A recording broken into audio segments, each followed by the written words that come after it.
Hola, hola, muy buenas noches. Ya estamos en vivo, estamos aquí en Emotivamente, su centro psicológico, y hoy me siento muy apapachada, muy en esa compañía con los psicólogos también de Emotivamente para platicar de un tema que, híjole, Will, algo fácil, dijiste que íbamos a creo que nos va a dar para mucho. ¿Cómo están todos? Bien, buenas noches, ¿cómo estamos? Pues yo estoy entre caluroso, nos acabamos de tomar un cafecito, pero nos vamos a autoexigir mucho, creo, hoy, porque dicen que el tema es bastante interesante. Bien, pues ansiosa de comenzar esta plática. Qué raro. Pero estoy como muy pendiente de lo que Will nos va a compartir. Exacto, Estamos a la expectativa pues de comenzar a platicar sobre la autoexigencia. Gracias. Igual, buenas noches, muchas gracias, qué gusto estar con ustedes. Y nada, yo no me voy a autoexigir mucho, me voy a dejar llevar por Will. Esperamos mucho de ti esta noche, realmente. No. No, pero creo que Osvaldo tienes esa característica que eres como muy ligero en el sentido de la autoexigencia. Digo, entrando un poquito en el tema, te he sentido del tiempo que llevo de conocerte, que eres alguien que el tema de la autoexigencia sí lo tiene bien regulado. ¿O es la impresión que das? Es la impresión, sufro por dentro. Ese es un tema. Claro, sí, también, por supuesto. sí. O sea, que no se demuestra que pareciera muy parsimonioso, muy estoico de cierta manera, pero pues sí, o sea, hay una exigencia que tal vez se vea de manera diferente a la de nosotros, temblorosos, Claro. ansiosos, pues, ¿no? Y es que entonces estamos hablando que la autoexigencia se manifiesta de muchísimas maneras. Ajá, ¿no? exacto. Y pues bueno, pues vamos a entrarle en el tema. Tengo aquí el cel para las personas que nos estén acompañando, nos pueden hacer sus comentarios. Gracias a todos los que, pues conversatorio a conversatorio están ahí, nos dejan esas porras, esos comentarios que retroalimentan mucho el trabajo que estamos haciendo. La finalidad a grandes rasgos que tenemos de estos conversatorios es de poder compartir reflexiones de temas psicológicos, porque pensamos que saber o conocer nos empodera. Claro. En cualquier sentido. Y pues bueno, el tema de psicología a nosotros nos apasiona y encantados de poder compartir. Así que déjennos los comentarios, sus experiencias o preguntas que tengan al respecto del tema. ¿Qué es lo que vamos a hablar el día de hoy? Ya lo estábamos comentando, las autoexigencias, y luego además le agregamos al título las autoexigencias impuestas. Empecemos por definirlo. Claro. Bueno. O sea, ¿qué tanto nosotros exigimos, qué tanto nosotros esperamos y qué tanto realmente son nuestras? Porque realmente nosotros tenemos unos estándares, unos ideales, pero a veces no son precisamente de nosotros, son, como decías en la sesión de ayer, son voces, ¿no? Tal vez de mi papá, de mi mamá, de mis amigos, e incluso de los libros, de la sociedad, ¿no? Un tema bien importante es el deber ser, ¿no? Claro. Yo debo de ser una persona así, debo de comportarme de esta manera, debo tener este trabajo y en el trabajo debo rendir esto. Sí. Y a veces estás en unas exigencias que te llevan a no ser feliz. Y que vamos a esto que decías el debo, desde dónde viene. Hace un momento estás diciendo la sesión de ayer, les platicamos a las personas que nos ven. Nosotros todos los días lunes nos reunimos porque consideramos que es muy importante hacer esta reflexión de casos, el poder compartir al respecto de lo que es pues toda la terapia, los enfoques de terapia y demás que nos vamos siempre estando pues preparando. Y ayer justo que hablábamos desde la postura de la terapia narrativa, ¿cuántas voces en realidad ni siquiera estamos conscientes que hemos internalizado? No sé, Eve, tú en el trabajo también y sobre todo con los papás, me quedo pensando en las mamás específicamente. Exacto. ¿Cuántas autoexigencias tienen o impuestas? Es lo que te iba a contar. Tal vez no solamente hablando desde las mamás, que son las mamás o padres de los pacientes con los que trabajo, sino hablando desde mi postura como mamá, ¿no? Yo recuerdo todo lo que batallé con mi primera hija y ahorita con el segundo. Esto es como Tan joven que te ves. y tremendos, ¿no? Y con esta parte de de lo que se nos exige o que se nos pide o el ideal que se tiene de la maternidad, ¿no? Me metí mamá primeriza, a grupos de Facebook, a grupos de lactancia, una información súper padre, me encantó, me ayudó muchísimo, pero sabes que dentro de esos mismos grupos tienen un nivel de exigencia súper fuerte. Por ejemplo, hay mamás que decían, es que yo sí le quiero dar pecho, ¿no? Yo quiero, y yo promuevo la lactancia, yo estoy con mi hijo con lactancia extendida, con mi primera hija por situaciones de su discapacidad y condiciones aparte, pues no pude continuar por completo. Lactancia extendida. Generalmente, pues digamos que se manejaba anteriormente hasta los 6 meses mínimo, ¿no? Ahora ya no, ahora se dice que digamos que es un proceso de mamá con el niño y que se decida, o que el niño decide, ¿no? Respetuosamente cuando hasta qué momento se deja esta parte de la lactancia. Okay. Y yo en ese proceso como estoy, pero con mi primera hija, pues ella tiene dificultades de alimentación, entonces yo estaba en estos grupos y buscando, y veía comentarios, ¿no? de otras mamás y que decían, es que yo ya no puedo, no produzco suficiente leche. Unas apoyaban, no, mamá, si te la pegas, ¿no? La estimulación produce, y otras decían, no, pues dale fórmula, y las que decían fórmula era un ataque, no, que eres mala, decían tal cual, pues es que tú eres una mala madre, porque horrible, y no me imagino el sentimiento de culpa que podría generar en esas personas, pues decían, soy una mala madre, ¿no? Y eran apoyadas por voces, sí, cierto, no, es que si le das fórmula, esto, y la mamá, es que yo no puedo, es que estoy intentando, yo no sé, y eran comentarios realmente, pues, se leían y se veían como desesperados, que díganme, ¿qué hago, no? Entonces, no me imagino el sufrimiento por el cual estaban pasando, y luego lo viví, ¿no? Porque por el tipo de alimentación de mi hija, necesitaba tomar a través de una sonda. Fuimos a una vacuna y una enfermera me dijo, es que no le des por sonda, tienes que darle por pecho. Le digo, es que mi hija no succiona, no puede, tiene dificultades. Y está desnutrida por esa parte, entonces, pero no, es que así como que me dijo, es que está así porque tú no le das, ¿no? Y yo así me sentí tan mal, acabé con la vacuna, después fuimos a otra consulta con su médico, una gastroenteróloga pediatra, doctora Gabriela, gracias, y me dijo, es que si se te dio esa indicación es porque es lo que tu hija necesita, ¿no? Yo llorando, obviamente este proceso de duelo.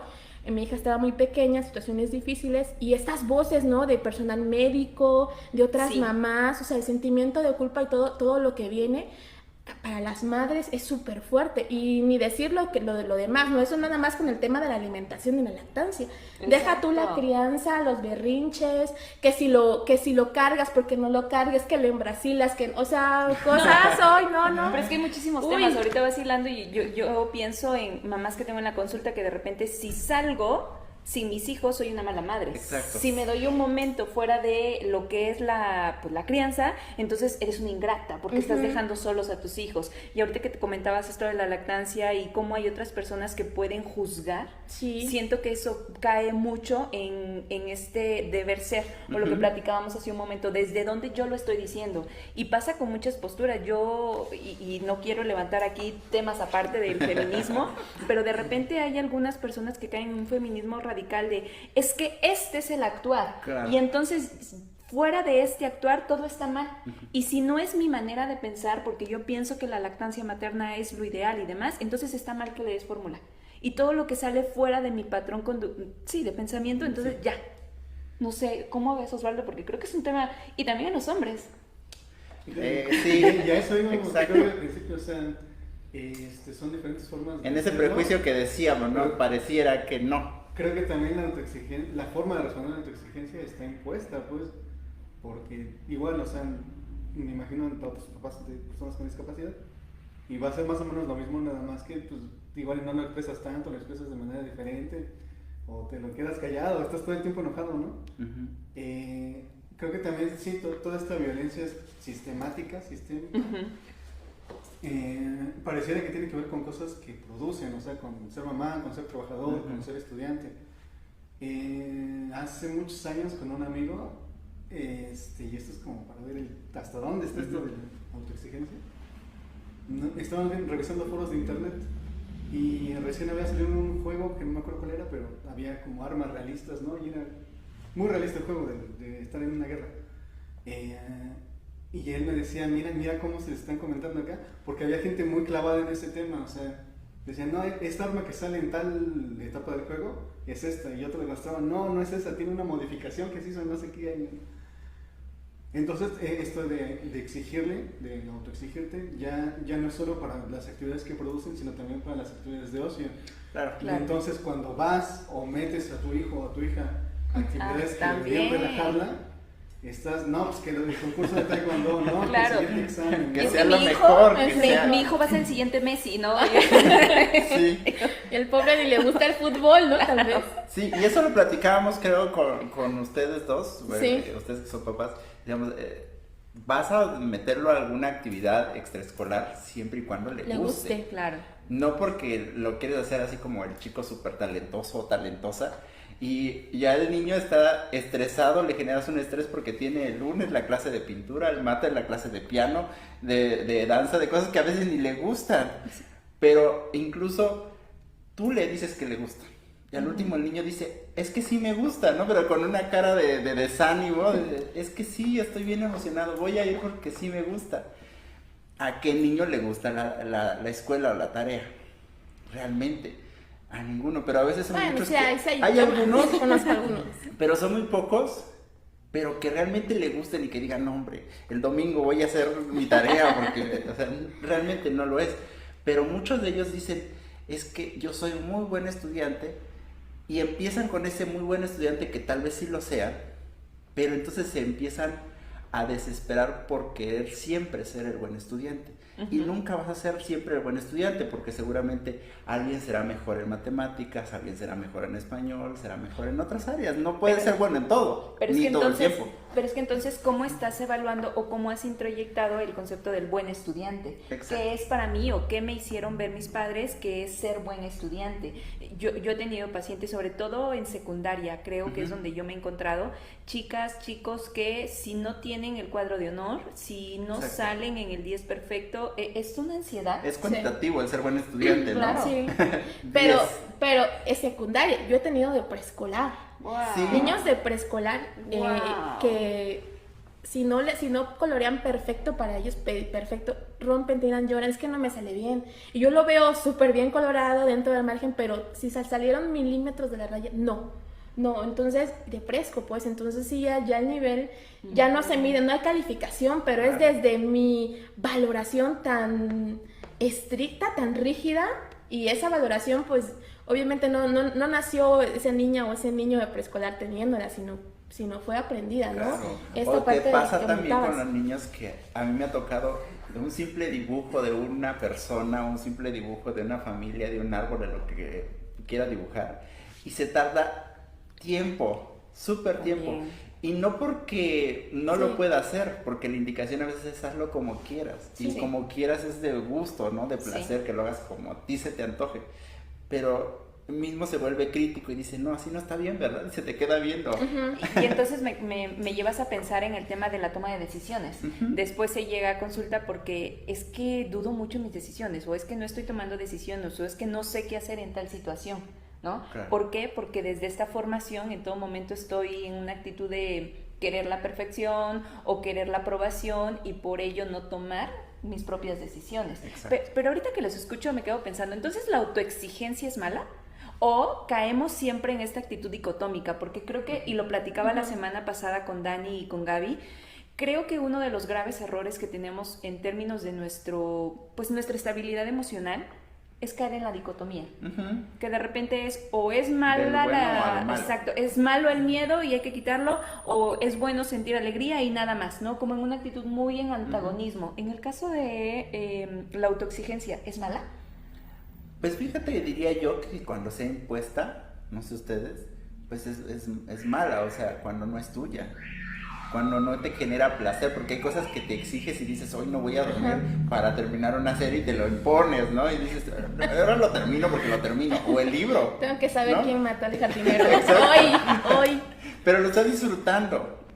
O en el mismo trabajo, es yo quiero ese trabajo y yo voy a trabajar todos los días y te vas a sentir pleno y autorrealizado y dices, bueno, pero fue mía.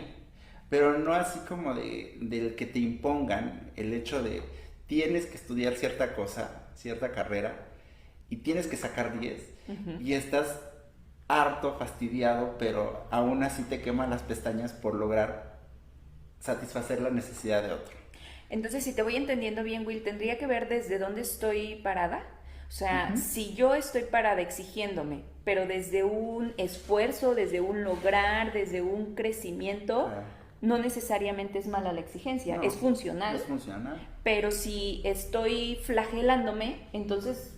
Cuando ya no la empiezas a disfrutar, Eso, ajá. ese es el punto, yo creo, el indicador para decir que tienes que relajar. Sí, que algo está pasando, ¿no? Y que Exacto. no va bien. Creo que más que de dónde viene, sino cuando, como todo, ¿no? Cuando ya te está empezando a afectar, es momento de parar, ¿no? Porque sí, puede venir de afuera, puede venir de uno, pero esta parte creo que lo principal es cuando ya no lo disfrutas o cuando ya te está generando estrés o te está afectando el resto de tus relaciones, creo que es momento de parar, respirar, pensar y ver si lo que estoy haciendo realmente es algo favorable. O no lo En es. el deporte. Creo que requiere mucho criterio, ¿no? Eso. Porque el propio sistema te hace competir, o sea, ya hay Sí. competencias de comer, hay competencias de... Había una competencia de borrachos, o sea, cosas que dices, no, pues es que las hago porque me gustan, ¿no? Porque las necesito como comer. Pero pues no, o sea, ya hay la propia gente, ¿no? La propia sociedad, el sistema, lo que sea, ya te está metiendo en quién es el mejor en esto, ¿no? ¿Quién hace el atrevido más grande? ¿Quién cocina el arroz más grande del mundo? Sí. Con cosas que pues no tienen como mucho sentido, pues. Por eso creo que sí necesita mucho criterio para saber qué límite, ¿no? O qué unidad de medida es la adecuada para mí. O sea, si yo me voy a poner no sé, a comparar mis dibujos con un asiático que se dedica a dibujar manga todo el día, pues no, o sea, Claro. creo que algo que he visto mucho es eso. Personas que están muy frustradas porque sus estándares están como muy arriba. Y más que arriba o abajo, no más que establecer ese tipo de medición de bueno o malo, o mejor o peor, pues es que no son suyas. O sea, estás compitiendo con cosas que no tienen nada que ver, con cosas que no se pueden comparar entre Pero sí. ¿cómo lograr la escucha? Porque ahorita justo los escucho y pienso, entonces debe haber muchísima escucha conmigo.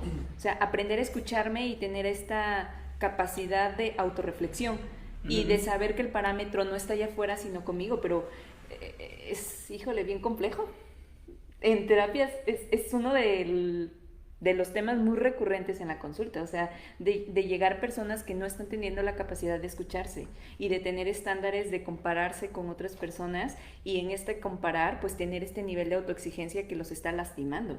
¿Cómo ayudarles? O sea, si yo me encuentro ahí, yo pensando ahorita, yo como consultante los estoy escuchando, ay, estos psicólogos están hablando padrísimo, está gustando lo que dicen. Motivados. No, hombre, pero ¿cómo le hago? O sea, ¿cómo le hago Claro. para salir de la autoexigencia? No creo que haya una fórmula mágica, pero De lo entrada. que podríamos empezar a hacer es ser bastante críticos en la realidad y en la expectativa, ¿no? Ok.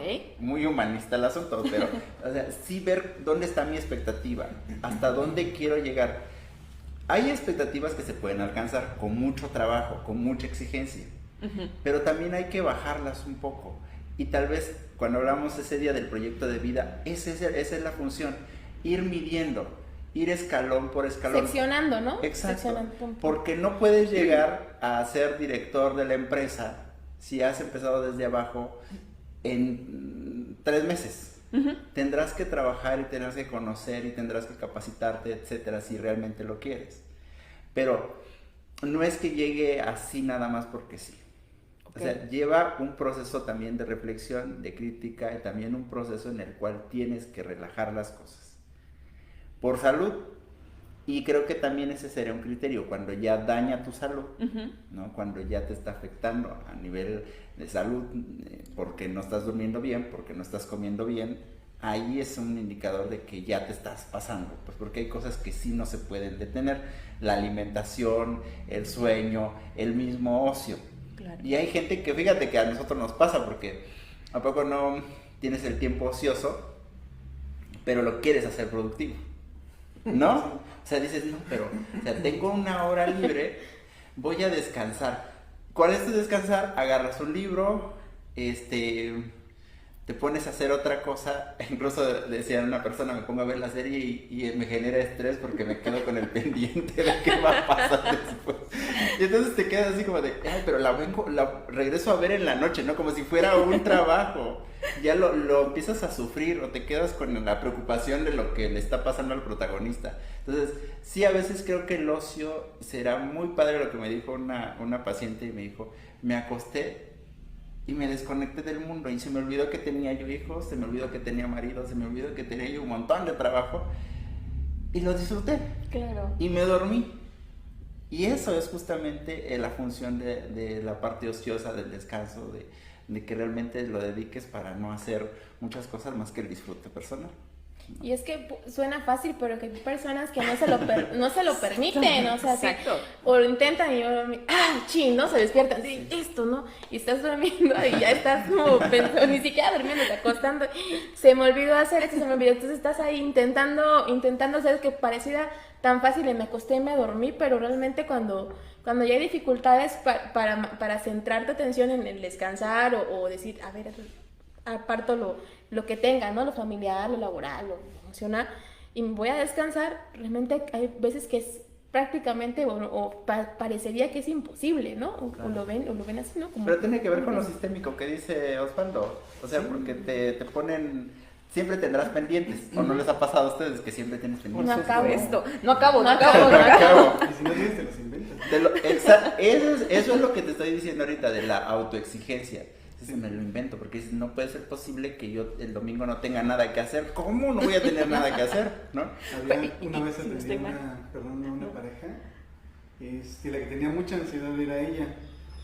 Y alguna vez le pregunté, oye, pero sí, ¿descansa usted de noche? Sí, yo me acuesto a las 8, ¿no? En punto. Tarda un poquito en dormir, pero pues estoy ahí descansando en la cama. Por separado le pregunté al señor y el señor dice, no, ¿cuál está descansando? Luego cuando lo voy a ver, está acostada pues, pero me doy cuenta que está muy tensa porque su nuca no toca la almohada. Entonces, ¡wow! Muy tensa. Pero tiene que ver con esto de que siempre tienes que estar haciendo algo, pues hasta que ya de plano no puedas. Pero fíjate en ese caso cómo ella no está consciente de que, sí, ¿no? De esa autoexigencia que está teniendo, y ese es el punto que yo creo que es lo difícil, cuando yo estoy tan dentro de la autoexigencia que no me doy cuenta, y entonces tú me haces una pregunta de descanso, claro, yo a las 8 en punto me acuesto, y pero todo fíjate, habría que ver, duerme, no descansa, Sí. que es diferente, ¿no? Porque no se duerme. Tenemos un mensaje y retomo lo que vas comentando, Osvaldo. Dice Nava Mendoza, las demandas y autoexigencias muchas veces vienen determinadas desde la familia. Te dicen para esto estudia o esto es fácil sin saber ni darse cuenta lo importante y delicado que es decidir sobre una carrera, y muchas veces la decisión de tomar una carrera depende de ello. Por tal motivo, muchas veces el sujeto se autoexige, provocando una inconformidad con sus estudios, y al terminar en el trabajo existe una frustración, bueno, como una serie, ¿no? Una cadenita que viene.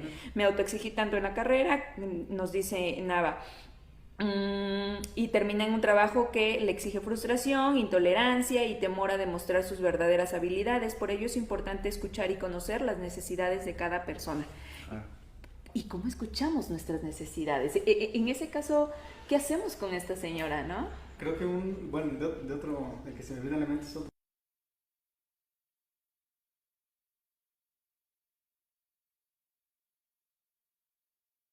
Dice, no, pues, Que es muy común en los sí, jubilados. algo que Sí. siempre Y que hay ahí depresión y hay muchísimas Sí. crisis en la jubilación. Sí, al final de cuentas estás dejando de hacer una actividad que ibas haciendo 30 años. Sí. Rutinaria. Dice, no, pues siempre he querido hacer jardinería. El problema fue, y creo que esa es una como señal de alerta de que te estás autoexigiendo, que empezó bien a hacer su jardinería, se compró sus cosas, se compró unas plantitas, se empezó a plantar, pero después ya tenía su familia harta porque estaba muy metido en la jardinería, ¿no? Entonces, no, que las tengo que regar, no podían salir porque tenía que quedarse a cuidar las plantas. No podía gastar dinero porque iba a cuidar, se le ocurrió sembrar tomates que son bien delicados. Entonces iba a gastar en como un... Invernadero. Como esta tela de invernadero, Sí. ¿no? Y ya en lugar de hacer algo con lo que... ¿Para descansar? Para descansar, ya era otra actividad más y más estresante, creo, porque pues ya estaba demasiado metido ahí, ¿no? creo que para empezar, creo que sí sería conveniente ir detectando ese tipo de foquitos rojos, ¿no? De, oye, pues es algo que debería estar disfrutando, la verdad no lo estoy disfrutando, porque estoy todo el tiempo pensando, lo estoy haciendo bien, o qué más puedo hacer, o qué me falta. Claro. Quiero tener los tomates más grandes, ¿no? Los más chulos tomates. Y con lo ¿no? caro que está el tomate. Conviene que sigan el negocio de los tomates, sigas exigiendo, sí. Pero no es ahí, cierto. ahí es lo importante de lo que decía Claudia hace ratito, de la escucha y de la crítica, pero también hay que apoyarse de nuestras redes de apoyo, Exacto. válgame la expresión, Sí. ¿no? Porque la familia sí se daba cuenta. El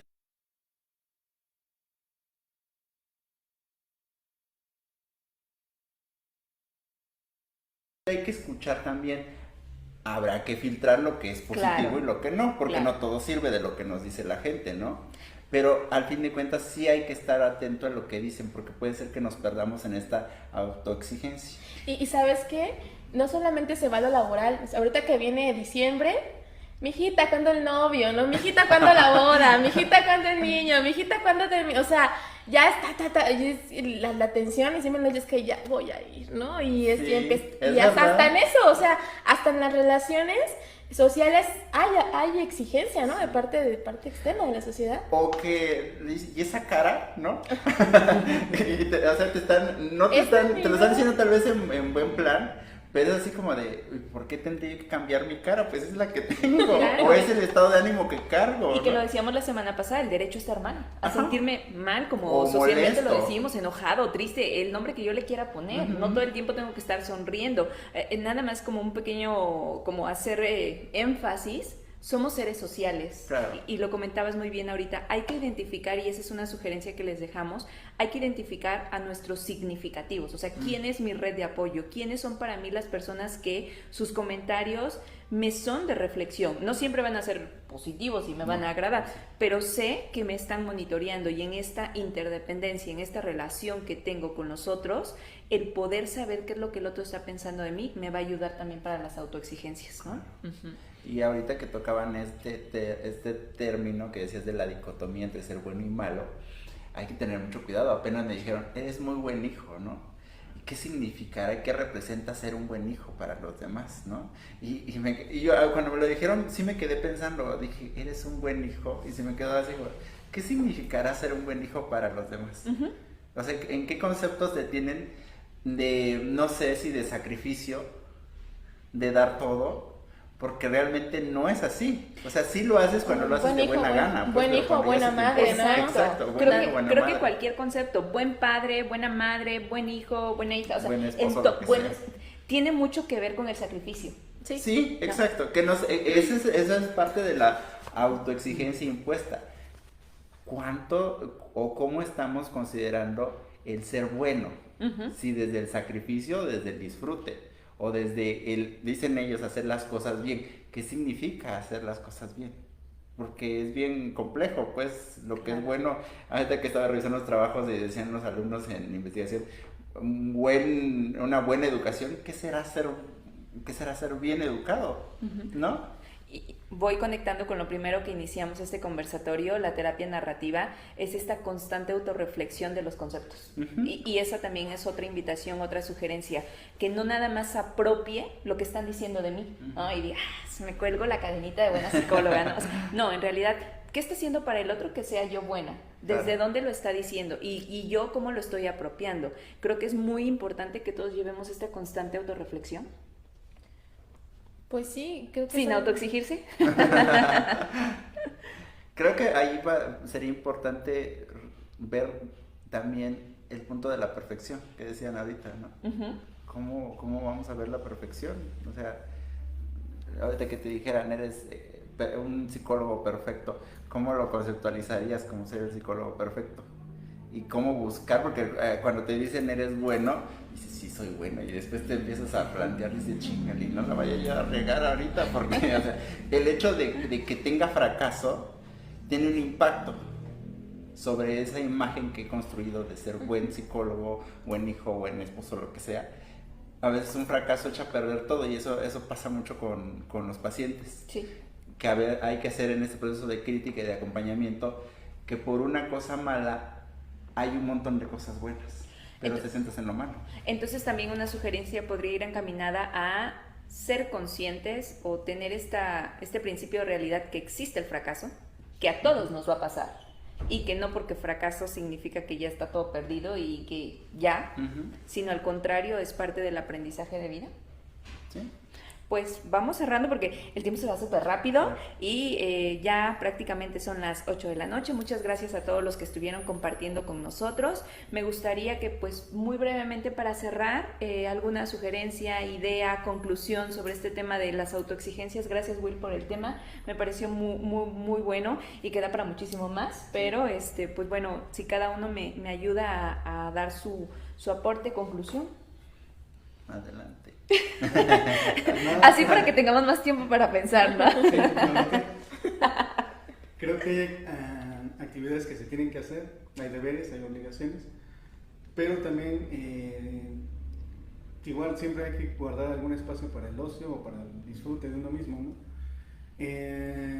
Si se trata de dar un mensaje, creo que a todas esas personas que hacen cosas porque les gusta, sea dibujar, sea pasear, sea leer, sea escribir, sea esculpir, sea lo que sea, si lo hacen solo porque les gusta, en primera son muy valientes, en segunda son personas muy contestatarias, ¿no? Muy contra el sistema, que todo el tiempo te está pidiendo lo contrario, ¿no? Te está exigiendo lo contrario. Creo que ese tipo de actividades sí al final salvan el día, no solo de esas personas, sino de las que nos rodean, pues. No se trata todo el tiempo de estar en una competencia tras otra, sino que sirve mucho a veces encontrar esos oasis de calma, ¿no? Esos oasis en los que solo tienes que ser tú, o sea, si te sale mal, si te sale bien, lo estás disfrutando y lo estás haciendo porque te gusta. Claro. Yo, pues retomando con lo que comencé, ¿no? La maternidad y el alto grado de exigencia que se nos pide a las madres, pues cada una sabe la manera o el esfuerzo que está realizando para educar a sus hijos o a sus hijas de tal o cual manera, ¿no? Sí, apoyarse en las redes, que son súper importantes. Maternar debería ser un trabajo de equipo, de conjunto, de familia, ¿no? Y pues no dejarse llevar por el comentario siempre va a haber, ¿no? Y siempre van a estar como hablando, diciendo, pero pues el instinto que muchas veces se tiene, pues hay que seguirlo, ¿no? Y escuchar y ver lo que es mejor para mí, para mi hijo, para mi hija y para el equipo, ¿no? Que con el que se trabaja, con lo que ojalá se esté maternando. Okay. Pues ahorita que hablábamos del sistema, de las imposiciones, de lo que se espera, de la expectativa, estaba yo leyendo unos cuentos y me venía yo riendo en el transporte público porque dirían que estaba yo un poquito desubicado, pero dice este cuento que estaba un pescador en la madrugada, en la mañana, muy de mañana, y estaba acostado en su lancha con la pesca, y llegó un millonario y le pregunta qué estaba haciendo. Dice, pues descansando, y le dice, ¿qué tal te fue? Dice, pues ya bien, ¿no? Ya pesqué. Y entonces le pregunta, ¿y por qué no vas y pescas más, no? Si te fue bien. Y dice, ¿y para qué? Pues para que pesques más, vendas más y tengas más. Y le pregunta, ¿y para qué? Pues vendiendo más tendrías más dinero, ¿no? Dice, ¿y para qué? Con más dinero te comprarás una lancha. Ajá, ¿y para qué? Pues con esa lancha podrías pescar más, ¿no? Ajá, ¿y para qué? Pues pescando más, obtendrías más y comprarías más lanchas, contratarías gente, tendrías mucho dinero. ¿Y para qué? Pues para que un día te pudieras ir y te retiraras a descansar. Y le contesta él, ¿y qué estoy haciendo, no? Claro, o sea, Claro. Todo un proceso para llegar a eso. O sea, ser conformista a veces no es tan malo. Todas las cosas cuando nosotros las vemos, creo que las vemos desde esa polaridad, ¿no? Ser conformista le hemos puesto una connotación muy negativa. El que es conformista es malo, es un fracasado, es flojo, decimos, ¿no? Pero el conformista también tiene su lado bueno, o sea, está contento con lo que tiene. Y a mí me admira que hay gente que realmente no tiene mucho, pero está feliz con lo que tiene. Así es. No es que no tenga aspiraciones, es que disfruta lo que tiene. Y eso está padre. Hay un documental que se llama Happy y este documental lo ponen en personas, dice el documental que las personas más pobres son las más felices. Y hace la reflexión en el sentido de relacionar no el conformismo, sino el conectar con el momento. O sea, cómo yo puedo disfrutar el ahora sin estarme exigiendo y exigiendo, y si en algún momento me voy a exigir, preguntarme el para qué lo voy a hacer. Y si es para crecer y seguir adelante, pero con estas... pues con esta escucha, con este límite, con esta retroalimentación de las personas significativas, para que sea entonces una postura de ir creciendo y no algo flagelante que me está oprimiendo. Exacto. Pues gracias a los tres, gracias a todos los que estuvieron siguiéndonos por sus comentarios, por sus porras. Les invitamos a que compartan este video. Al final es poder reflexionar sobre temas de psicología. Déjenos ideas que podamos seguir comentando y compartiendo. Y pues nos vemos en el siguiente conversatorio. Cuídense mucho. Nos vemos. Hasta luego. Gracias.